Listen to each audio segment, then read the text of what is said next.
Le PDCI RDA aux côtés de ses militants. Le vendredi 2 décembre 2022, les inspecteurs du PDCI RDA représentés par M. Yao-Étienne Janot, vice-coordonnateur de l'inspection du PDCI RDA et de l'honorable Boiman Bernadette, très touchés par l'état de santé de leur sœur militante, ont au nom de tous les inspecteurs du parti apporté leur aide à Mme Ambonou Béatrice en lui remettant une enveloppe symbolique pour faire face à ses nombreuses dépenses dans la maladie qui la ronge. À l'issue de cette action, M. Yao-Étienne Janot, vice-coordonnateur de l'inspection du PDCI RDA, donne les raisons de cet acte symbolique. Alors la petite cérémonie qui nous réunit ce matin, elle est toute simple. Il s'agit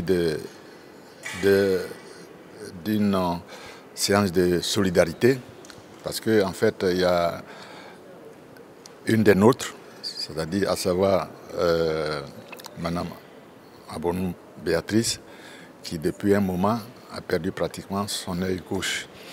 Et dans ces conditions, la solidarité qui nous caractérise, nous les inspecteurs, il y a un appel qui a été fait à tous les inspecteurs de porter quelque chose afin de pouvoir aider notre collègue en ce moment très souffrante. Et ce matin, la date butoir des cotisations, c'était au 30 novembre. Et à cette date, Dieu merci, nous avons pu recueillir une somme de 270 000 francs.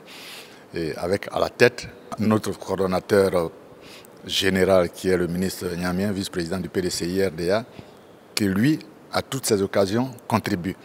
Et c'est lui qui nous a donné cette force-là pour que nous réunissions cet argent pour pouvoir remettre à notre sœur. Madame Ambonou Béatrice, très touchée par cette action à son égard, nous donne ses impressions.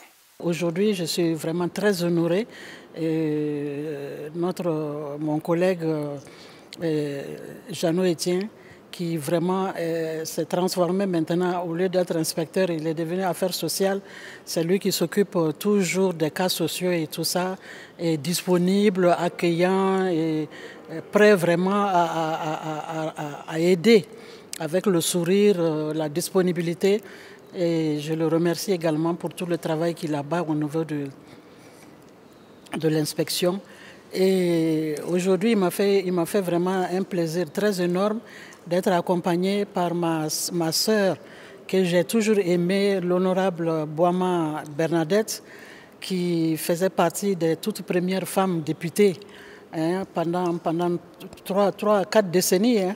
Et elle a terrassé les hommes pour dire qu'il ne faut pas quand même toujours donner tout aux hommes. Nous, les femmes aussi, quand on veut, on peut. Je suis tellement heureuse que je dis que je ne regrette pas d'être aujourd'hui au PDCI. Et je ne regrette pas d'être restée au PDCI. La preuve en est, c'est qu'aujourd'hui, j'ai été malade et mes collègues ont vraiment été touchés par le fait que j'ai quand même perdu un œil. Ils ont été touchés et puis ils ont cotisé près de 300 000 francs. Alors je les remercie de tout cœur et pour tout ce qu'ils ont fait. Et puis que le Seigneur nous aide à récupérer le pouvoir en l'an 2025.